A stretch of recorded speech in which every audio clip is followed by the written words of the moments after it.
Allahu Akbar,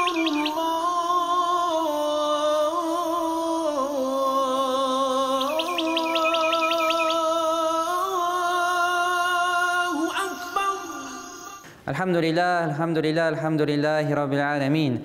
Vessalatu vesselamu ala seyyidina Muhammed ve ala alihi ve ashabihi ecma'in. Amma ba'd. Şu dünyalarını yoktan bar kılıp, her daim bizni özünün iksiz şiksiz nimetleri bilen nimetlendirip duruşu Cenab-ı Hak Allah Subhanahu ve Teala'ya iksiz şiksiz hamd senelerimiz, şükrenelerimiz bilse yarar idi. Hem de alemlerge rahmet bulup ciberilmiş. En hayırlı peygamber bulgan Hatemül Enbiya, peygamberlerine hatimi bulgan, mührü bulgan süyüklü peygamberimiz Muhammed Mustafa sallallahu aleyhi ve sellem'ge konularımızın türlerinden çıkıp durgan salavat şerifelerimiz erişse yarar idi. Hürmetli din kardeşlerim, hürmetli Müslümanlar, her günden indi yakınlaşa büyük bayramımız, Ramazan aylarımız yakınlaşa. Көп қалмай indi inşallah şuşulay cumgalarda jıyılışkan kebek indi taravih namazlarına da jıyılışa başlayız birgeleşip. Namazlar kişilerin de kılabız, indi iftarların, seherlerinde jıyılışabız. Allah Teala indi hemme bizge şuşu Ramazan aylarına erişirge nasiplerden kılsın.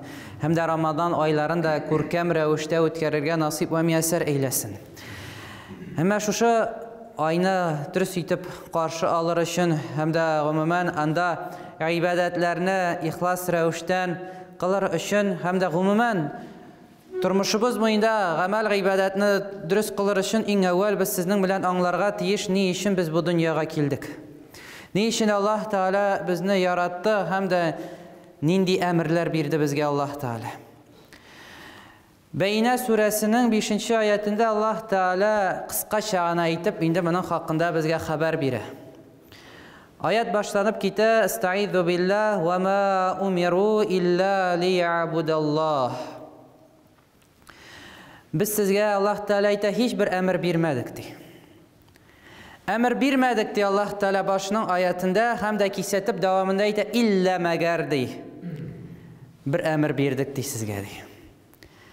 En büyük emir verdik sizge liya'budallah, Allah Teala'ya ibadet kılığız deyip. Hiç emir verilmedi, en mühim emir verildi. Her biri bizge karata, kişi dünyasına Allah Teala emir verdi, Allah Teala'ya ibadet kılı. Yani tüp turmuşumuzun maksatı, şuşunda jıyılıp oturuşumuzun, işlevlerimizin her birinin tüp maksatı Allah Teala'ya ibadet kılı. İbadet kılını emir etti, hem de ibadet kılırga yardımcı bulgan bütün fiillerini Allah Teala bizge emir etti. Misal olarak aşav. Aşav özünden bir ibadet değil, hürmetli din kardeşlerim. Ama ibadetke yardım ettirgen bir fiil. Hem de onu da ibadetke eğlendirip bula. Her birimiz biliriz niyet hakkında.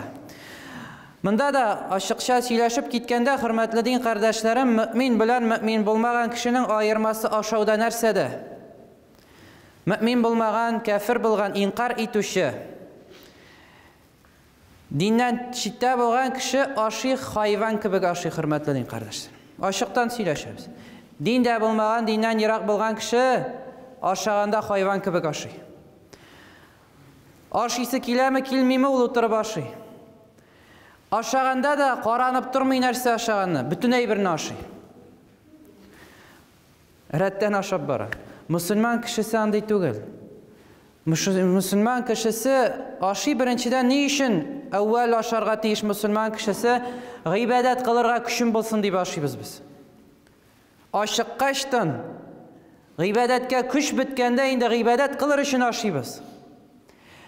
Hem de bunlarga üsteme tilese nerse aşamayız. Şulay bit hürmetli cemaat.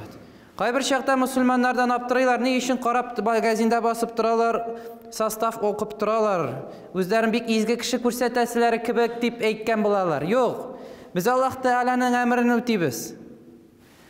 Biz haram bilen halalni ayırabız. Ya biz hayvanlar kibek tugul tilese nerse aşamayız. Ulaksa aşamayız.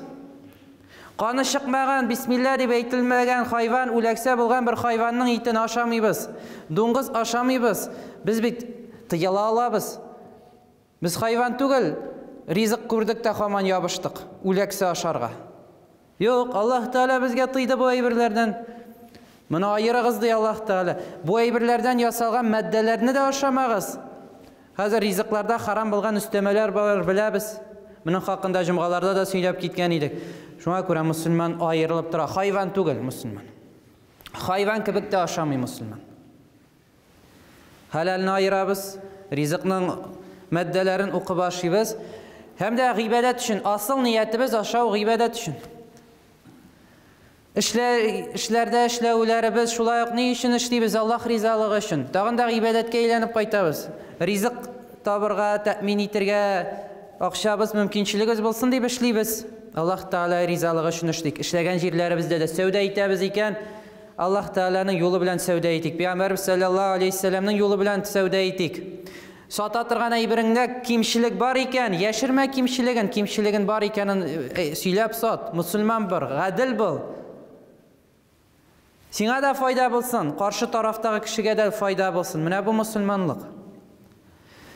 Башка җирләрдә эшлисең, гадел бул һәр җиреңдә. Ришвәт тыелган харам икән, беләсең, ришвәт тыелган икән, тыел буңардан, Аллаһ Таала тыйды буны. Һәм дә башкасы. Моңа кирип китә башласак, инде күп мисаллар китереп була. Әмма төп максатыбыз Аллаһ Таала гыйбадәт кылып, Аллаһ Таалага кул була белү. Куллык. Менә бу дөньядагы максатыбыз безнең куллыгыбыз. Аллаһ Таалага хакыйкый кул булуыбыз. Нәрсәсен ул кул булу? Куллык нәрсәсен ул, хөрмәтле дин кардәшләр? Менә аңлата башласак, тагын да көннәребез җитмичәк. Без көчсез буны хакыйкый җирдә аңлатырга. Әмма кыскача әйткәндә, куллык ул Аллаһ Тааланы риза итерлек рәвештә яшәү. Куллык Аллаһ Таала менә ничек разый, нинди юллар белән безнең барганыбыз өчен шатлана һәм дә разый була, менә шул юллар белән бару, менә ул куллык. Бу дөньяда без кул булырга килдек. Нинди юл белән кул булабыз? Ничек ризалыгын Аллаһ Тааланың табабыз? Тәнебезнең төсе беләнме ризалыгын табабыз Аллаһ Тааланың? Яки үзебезнең тышкы кыяфәтебез беләнме, үзебезнең буебыз беләнме? Юк, буларны бит Аллаһ Таала безгә бирде. Бәдәнебез Аллаһтан, матурлыгыбыз Аллаһтан, буебыз Аллаһтан, көчебез, куәтебез Аллаһтан. Моның белән Аллаһ Таала биргән әйбере белән аның ризалыгын тапмаячакбыз. Ничек табачакбыз ризалыгын Аллаһ Тааланың? Аллаһ Таала безгә кудрәте биреп, инде безгә ирада бирде. Ирадабыз белән шушы куәтне куллануыбыз белән, ягъни кәсеп дип атала. Менә кәсепне без итәбез. Үзебезнең кәсебебез белән исә без Аллаһ Тааланы риза итә алабыз. Ягъни фиилләребез белән, бер гамәлгә юнәлешебез белән. Нинди юлга юнәлергәсен тагын сорыйбыз? Пәйгамбәрбез саллаллаһу алейһи ва сәлләмнең юлына. Нокта бетте. Менә шушыңында нокта куябыз. Аллаһ Тааланы риза итә торган юл бу дөньяда берәү генә. Башка юл юк. Изләсәгез дә, тырышсагыз да таба алмыйсыз. Башка юл юк. Пәйгамбәрбез саллаллаһу алейһи ва сәлләмнең яшәеш кыяфәте, аның сөннәте, аның фиилләре, аның сөйләшүләре, аның ичке дөньясы, әдәп, әхлакы менә шушы. Моңардан тыш берни юк. Менә син аңа ярәсең икән, Аллаһтан ризалыгы шушында, аңа каршы барасың икән, юлларың ирешми, моны бу юл белән бармый икән, Аллаһ Таала димәк синең белән риза түгел. Аллаһ Таала куллары белән сөйләшми, хөрмәтле дин кардәшләрем. Ягъни без бер гамәл кылып, безгә инде күкләрдән бер тавыш килми, я кулым дөрес эшләдең дип. Бер гына кылсак, Аллаһ Тааладан безгә тавыш килми, я кулым син дөрес эшләмәдең дип. Моңарга ихтыяҗы да юк. Ни өчен Аллаһ Таала әйтеп куйды бүтән әйтәсе әйберләрен. Кур'ан-ы Кәримне иңдердеме? Иңдерде безгә. Пәйгамбәрбез саллаллаһу алейһи вәсәлләмнең юлы белән безгә үзенең ради булган юлын күрсәттеме? Күрсәтте. Пәйгамбәрбез саллаллаһу алейһи вәсәлләм иң камил күркәм рәвештә безгә бу юлны дәват итеп җиткездеме? Җиткезде. Шуңа күрә Аллаһ Таала әйтәсе сүзләрен әйтте. Безнең юлыбыз исә иярү. Менә без иярәбез икән шушы юлга. Аллаһ Тааланың димәк, мин синең белән риза дигән сүзне ишетәчәкбез кыямәт көнендә. Бу юлдан тышка китәбез икән, мин синең белән риза түгел дип ишетәчәкбез. Аяти кәримәләр дә бар. Аллаһ Таала әйтә: Estaizu billah, kul in kuntum tuhibbunallaha fattabi'uni yuhibbukumullah. Allah Teala aytып, Peygamberin aytты, agar da alар meni yaratабыз диләр икән, синең артыңнан иярсеннәр. Минем артымнан иярегез дигән аларга дип Пәйгамбәребезгә карата. Һәм дә Аллаһ Теала сезне яратыр. Аллаһ Теаланың ярату юлы күрәбез шушында. Ва ман яттаби'ур расула фақат ата'a Аллаһ. Кимдә ким итаат итсә Расулгә, Пәйгамбәр саллаллаһу алейхи ва салламгә, шул Аллаһ Теалага итаат иткән була. Yani her birimiz özümüzge sırau bir alabız. Nindi yak bilen sen Allah Teala minim razı, nindi yağım bilen razı tugul sırauna her birimiz cevabında özümüz bir alabız özümüzge. Mine nindi yağımız Peygamberimiz sallallahu aleyhi ve sellem'nin yoluna iyergen, şul yağımız bilen Allah Teala riza. Nindi yağımız Peygamberimiz sallallahu aleyhi ve sellem'e iyermegen iken, şul yağımız bilen Allah Teala riza tugul. Ve in tuti'u tehtadu, agar danarga itaat etsəgiz, hidayetke erişirsiniz dey. Hidayetnin, hakiki yolunun şuşu yol gana. Mine Peygamber sallallahu aleyhi ve sellem'nin yolu. Biz Allah Teala'nın yolunu nişik tabıyıqsın, hürmetli din kardeşlerim. Allah Teala'nı bu dünyada kurmayız. Allah Teala'ga qarab yol taba almayız. Şuna göre Allah Teala peygamberin berdi. Anarga qarab biz Allah Teala'nın yolunu tapsın deyip. Yolunu tabu şuşunda, Peygamberimiz sallallahu aleyhi ve sellem'nin atlap yürgen yolunda, manevi yolunda, davet yolunda, şuşu din yolunda. Başka yol yok. Hem de Peygamberimiz sallallahu aleyhi ve sellem'ge iyeru nindi yukarı derecede ikenin anlar için qarab kitik sizning bilen kıybulanın özgeriş vakıgasına. Bilemiz hürmetli din kardeşlerim, bu indi 2 bitlik Kur'an'da kila bu vakıga Allah Teala emir ite kıybulanın özgeriğini bilemiz. En evvel Müslümanlar kaya ibadet kılaları Aqsa Mescidi yağına. Beytül Maqdis'e qarata. Muqaddas bilgan şu mescidge qarata ibadet kılalar idi Müslümanlar. Allah Teala'dan emir keldi. Qibla özgerdi. Bugünküsü qiblaga döndü. Ka'batullah'a taba emir etti Allah Teala. Ne için emir etti Allah Teala? Ne için Ka'batullah özgerdi? Allah Teala'ga bit mühim tugul. Al-Aqsa'ga taba ibadet kılabızmı bil? Ka'batullah'a taba ibadet kılabızmı? Allah Teala barbız biz bit Allah Teala yönelgen yok tugul bu. Bu bizning ibadet kılığımız, biz bit Ka'batullah'a ibadet kılmayız. Taşqa da tabınmayız. Bu bizning bir yönelişimizgine Allah Teala emir etti, biz şunda yönelemiz. Ne için özgertti?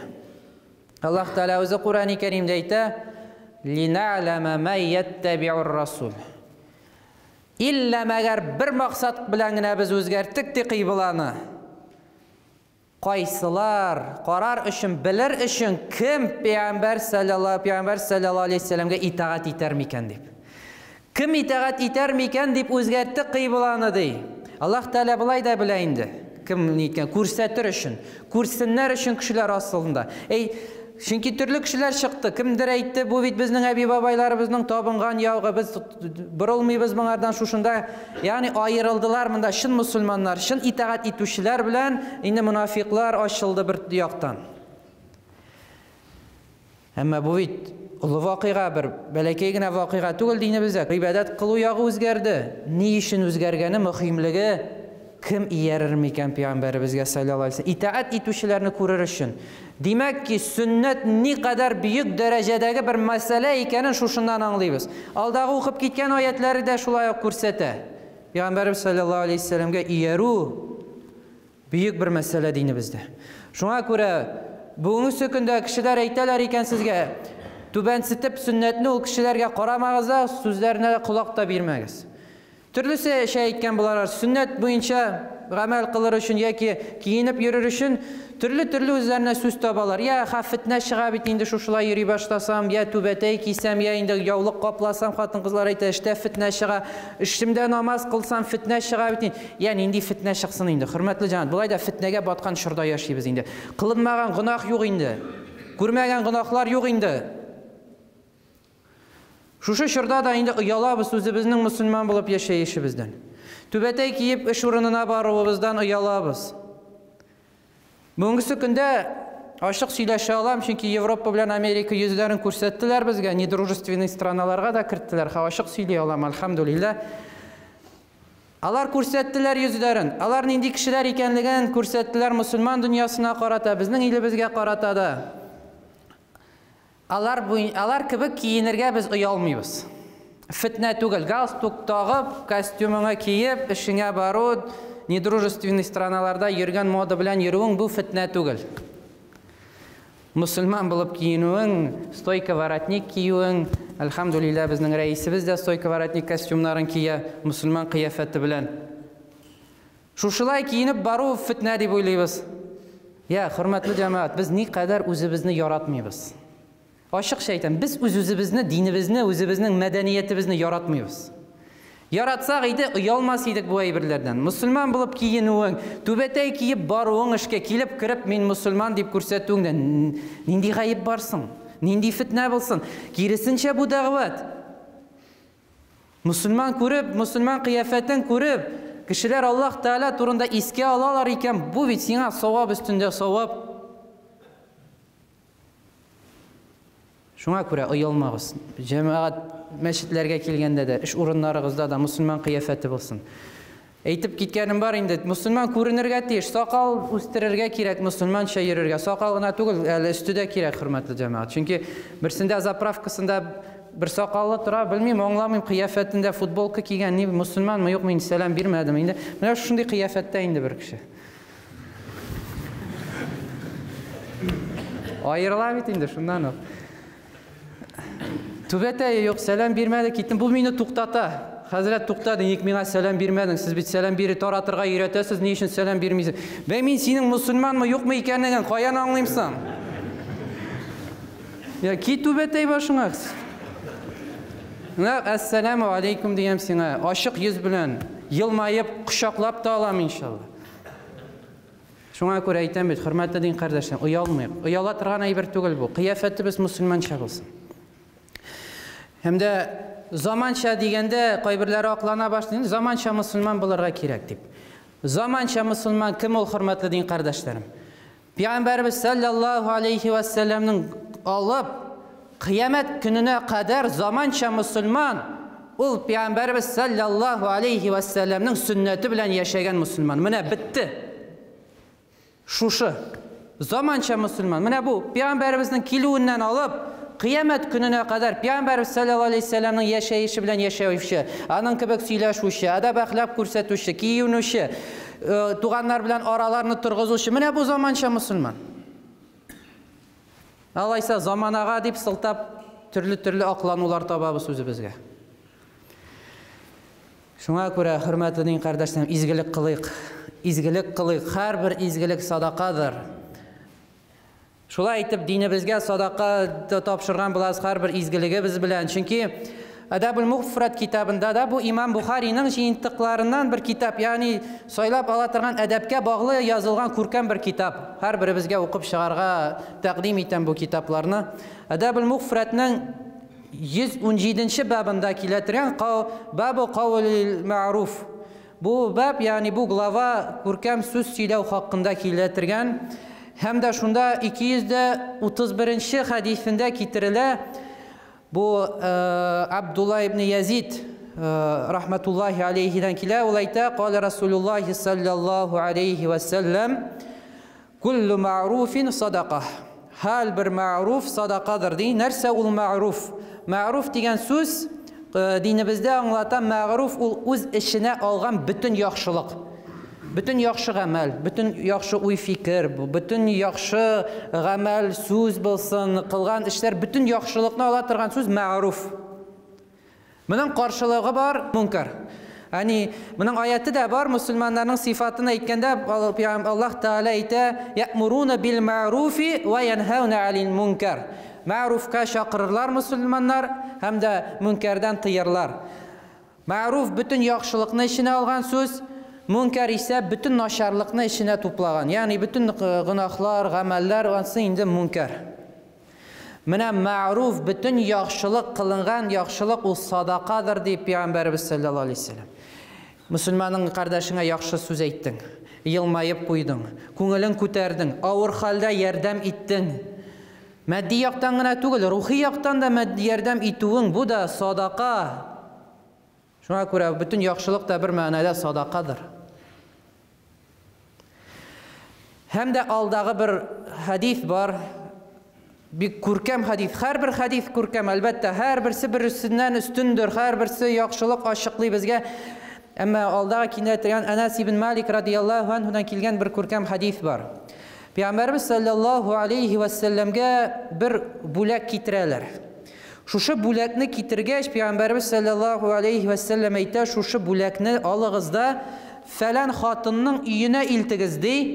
Чөнки ул ди Хадиҗа анабызның рахмәтуллаһи алейһа аның инде дусларыннандыр ди. Һәм дә бынсын илтегез ди башка хатынга ди, монсы исә ди Хадиҗа анабызны ярата торган хатыннардан иде ди. Монда бер яшерелгән шушы хадифтә, хөрмәтле дин кардәшләр. Бүгенгесе көндә югалган, әмма без мохтаҗ булган бер мәсьәлә бар. Вафа дип атала торган әйбер. Вафа. Вафа димдә уйлап утырасыз, нинди сүз соң бу вафа? Хәтта ки сүзне белмибез инде бүгенге көндә вафаның нәрсә аңлатканын.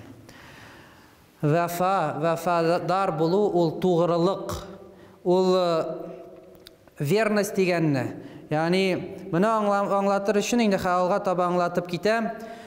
Шушында күрәбез, Хадиҗа анабыз вафат. Шушы вакыйгада бу Мәдинәдә була торган хадис.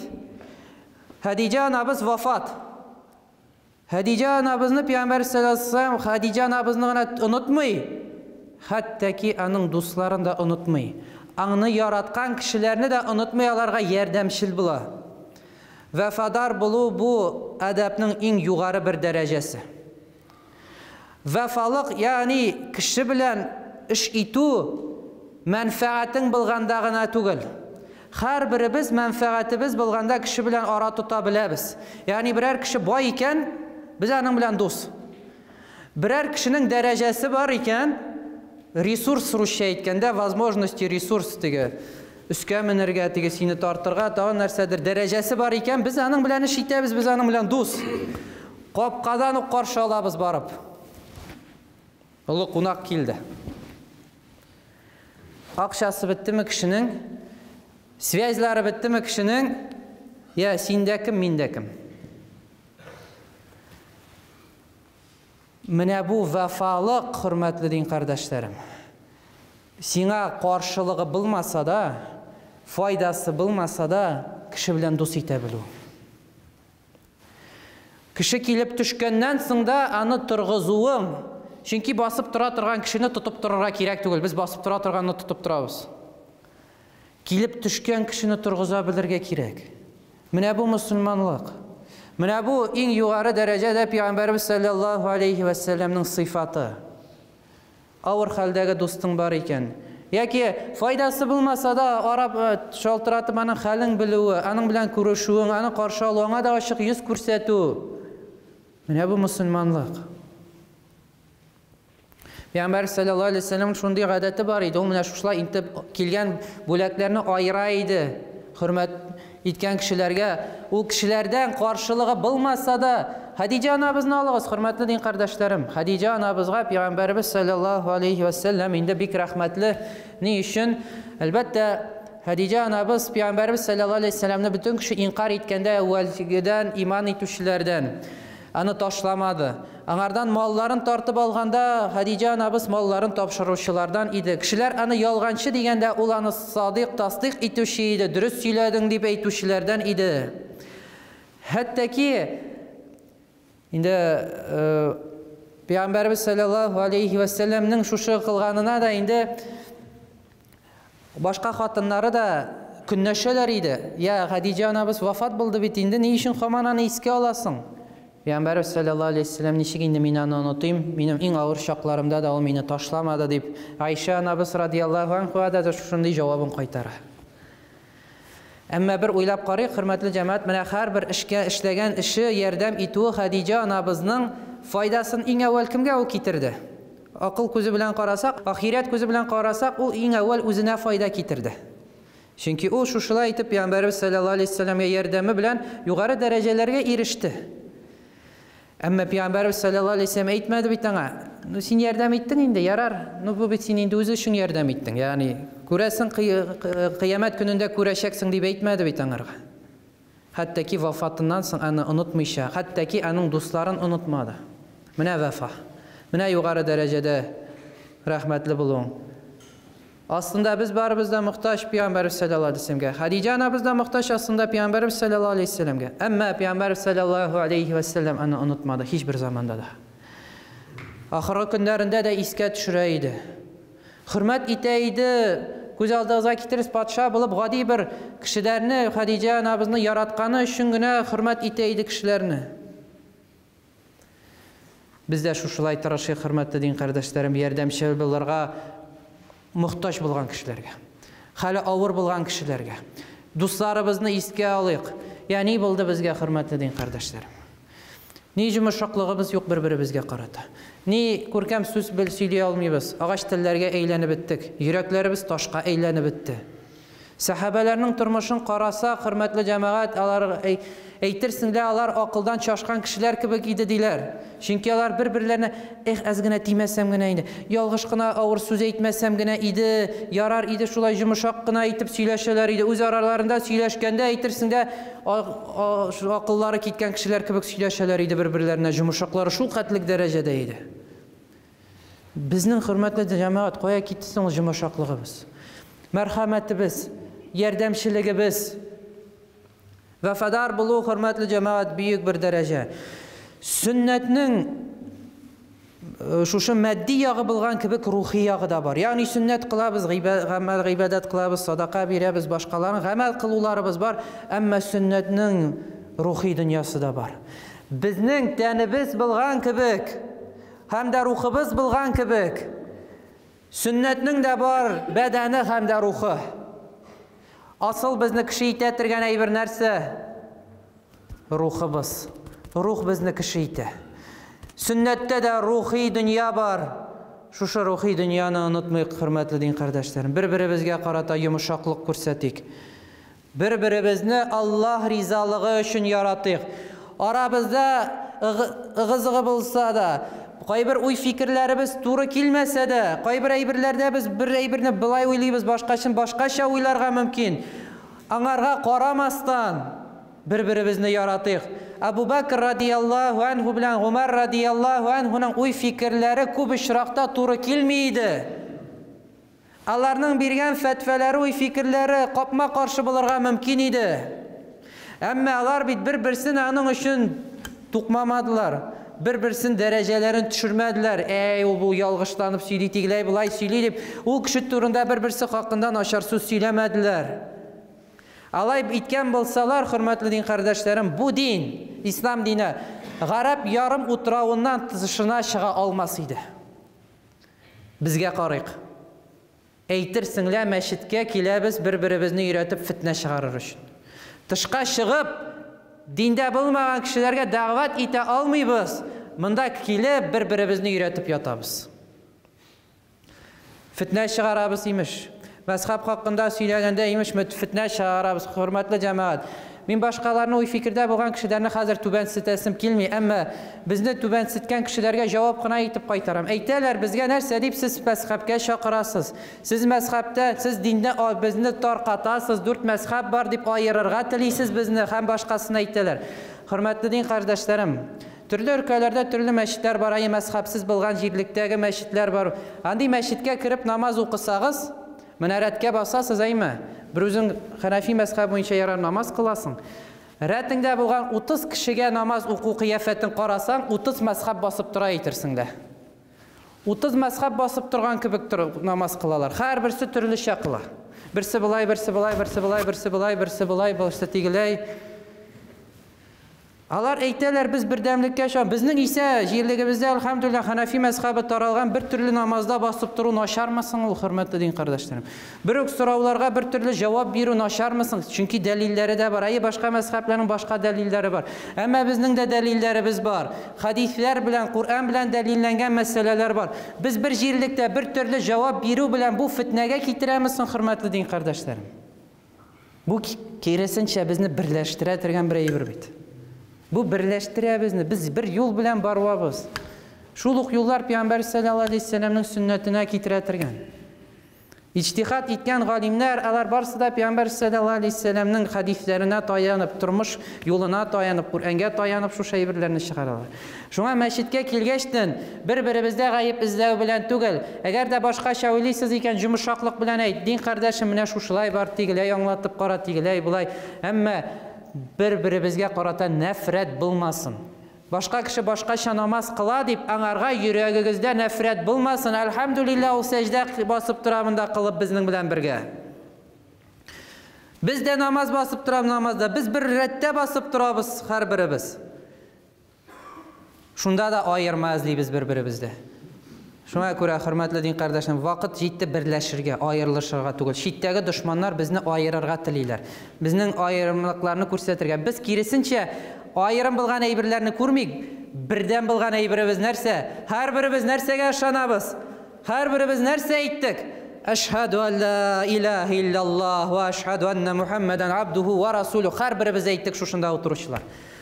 Шушының тирә юнендә берләшик. Аллаһ Тәала һәммә безгә шушы сүзләргә тугры булып, садыйк булып, шушы юл белән барырга насыйплардан әйләсен. Пәйгамбәрбез саллаллаһу алейһи ва салламның һәм дә матди, һәм дә мәгънәви сөннәтләрне үтәп яшәргә Аллаһ Тәала насыйп ва мияссәр әйләсен.